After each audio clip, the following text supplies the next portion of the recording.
Yes, hi guys, welcome to another edition of Football Family Feuds. Two videos today. The first one I actually shot last night, but only got it out to you today. And so this one I am doing today. So I hope everyone's keeping safe and keeping away from crowds. I hope everyone's stocked up on toilet paper and washing your hands. Guys, this is real, so we need to keep vigilant and always be careful as you go. So in today's video, I'm going to be talking about Dembele, Werner, Boga, Bellingham. I forgot to talk about him yesterday, but I will be talking about him today. Brad Young and Latorre. So guys, before I talk about these guys, remember to like, subscribe and turn on all post notifications so that you'll be notified whenever I post a video. So, first of all, I want to talk about Moussa Dembele.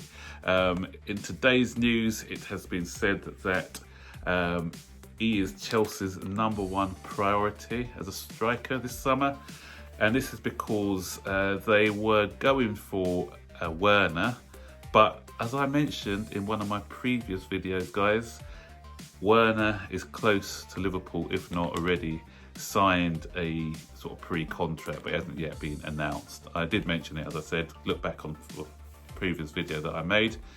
So we've turned all our attentions onto Dembele in the summer. No price has been quoted, but it looks like, yeah, he's going to be our #1 priority.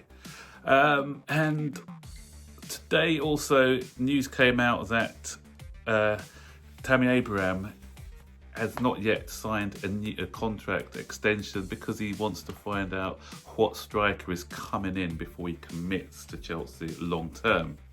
I don't know how to take this actually, because for me, he seems like somebody who knows his own mind. He believes in his ability, and I don't think that he will let competition phase him. Because I remember when Cavani was linked with us in the January window, Abraham actually said that he will welcome Cavani to come into the club so that he can learn from him. So this says to me that if we sign somebody who Abraham thinks is going to be threatening his place, he may not sign a new contract. But he doesn't seem like that sort of person to me. I think he'll thrive on the competition. And so if someone like Dembele comes in anyway, I don't think that he'll be like the #1 striker. Frank Lampard has proved this season that he doesn't care who you are. It's what you do on the training field and what you do out on the pitch. Because if you look at Abraham, the youngest of our 3 strikers, he's keeping out Giroud and he was keeping out Batshuayi until his injury. So I'm sure Tammy Abraham would know, and I'm sure Frank would have communicated to him that even if he's buying in a new striker, it doesn't mean that he's going to go down a pecking order, and it just means that to stay in the side, he's got to prove his worth. And there's nothing wrong with a bit of healthy competition at the end of the day. I'll be going on to another striker a bit later on. So in my next story, I'm talking about Boga. And again, this is coming out of one of the Italian publications where they've said that Chelsea are prepared to waive the buyout clause if Sassuolo pay us £11.5 million. And to me, this story doesn't make sense at all, because the buyout is what, 15 million? Buyback is 15 million. So why would we be asking for 11 million if the buyback is 15 million?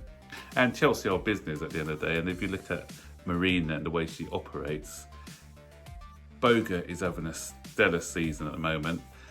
And what we should do is buy him back. And that way, there's going to be other clubs vying for his signature. Even if we've got somebody else lined up, I spoke about Liam Bailey yesterday and some others. If we've got someone else lined up, it would still make business sense for us to get him back and sell him for, because his value's doubled minimum. He's a £30 million player very least. So we can get top dollar for him, because I'm sure that a few clubs will be vying for his signature. If we look at a similar thing, what happened when we bought Morata from Real Madrid, he was with Juventus prior to that. Real Madrid exercised their buyback clause and sold him to us for 55 million after he spent a season at Real Madrid. So I can see Chelsea doing something similar, buying him back and using that to cash in on him, or keep him, don't know. So we'll wait and see. Bellingham, I forgot to talk about Jude Bellingham yesterday. I did mention him in the video. There may be some eagle-eyed viewers who saw that he was at the top in the caption of my video yesterday, but I didn't actually talk about him. So I did notice it before I actually edited the video, or I was halfway through editing or fully editing when I was sort of watching it back. I said, oh no, I forgot to mention about Bellingham, but it was just going to take too long for me to go and re-edit it, so that's why I didn't include it. But the news I was going to talk about with Bellingham is that 4 clubs are vying for his signature. It's Bayern Munich, Borussia Dortmund, Chelsea and Manchester United. We all know that he went to Carrington and had a tour of Manchester United's training ground. We also know that he has had talks already with Chelsea. We know that Dortmund have had a bid of, I think it was 12.5 million euros turned down for him. Didn't know about the Bayern interest, but obviously Bayern are looking, they're looking at obviously that's what's happened with Sancho, and that there's good players to be had in the English league. So Bayern are very interested in him as well. Do I think we need, as I said before, we've got Tino Anjorin, who's a similar type of player to him.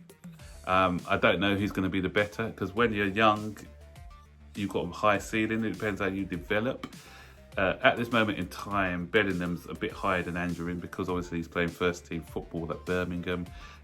He looks a really good player, I'm not going to lie. When I've seen him play, he looks very mature, always looking to make the right decisions, strong in the tackle. Great prospect. And he's got a bit of size about him as well. But we are kind of stacked in the midfield department at the moment. But the price, the video I did about him when I focused on him a couple of weeks ago, it was quoted at 50 million. But in the report yesterday, I think it was in the Mirror, it said that £15 million will be the starting fee, probably more with add-ons. So for £15 million, it's probably worth a gamble if he is as good as the hype. So maybe get him in, at least. If it works out good, we've got a brilliant player. If it doesn't, then we still can sell him on in the future for a lot of money. Again, it's his choice to make.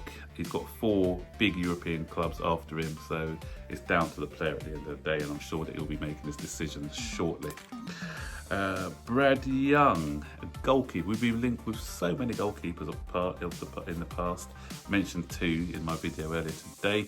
And this guy, he's a 17-year-old 6'4" goalkeeper who currently plays at Hartlepool. But according to reports, he's almost signed for Chelsea. So he's 95% a Chelsea player. And he's obviously one bought with a future in mind. He's already played for the England under-17s and under-18s, and he looks a great prospect. Our scouts have gone to see him and have been very impressed by what they've seen. So that's a name to look out for, and he's probably going to be signing for us either before the summer or during the summer, but his signature is very, very close. And the final bit of news, guys, is that we are monitoring Lautaro Martinez from Inter Milan. Sport state that the Inter striker is said to be among our long-term targets, but Barcelona are also after him as well. Chelsea are willing to smash their transfer record to meet its £100 million release clause. It also says that Manchester City are interested in him as well. He's similar in stature to Aguero, same country as well, Argentina. So Man City want to be planning for the future by bringing in the new Aguero. So it looks like a tussle between us, Barcelona and Man City. I put this one in the rumour mill. It's probably not going to happen. I don't think we'll spend 100 million on him. I think the Dembele one has a bit more legs than this one. Probably Barcelona would be his destination if I was a guessing man. I love him at Chelsea, great player. He can play as a number 9, he can play as a second striker. But I think he likes to play as a second striker really, because he's formed a good partnership with Lukaku. So I think Frank would probably go for the cheaper option of Dembele so that he can add to other areas of the field as well. That's just my hunch on the situation. So there you go, guys. Quite a few stories. As I said, there's going to be more and more stories daily because there's no actual football. So the rumour mill is going to be churning every day. So I'll be back tomorrow with more stories and keeping you informed of what's going on at Chelsea. So guys, don't forget, as I said before at the beginning of the video, keep safe, keep clean, and I hope that you all stay healthy. Don't forget, keep that blue flag flying high, like, subscribe, turn on all post notifications, and I'll see you guys on the next video.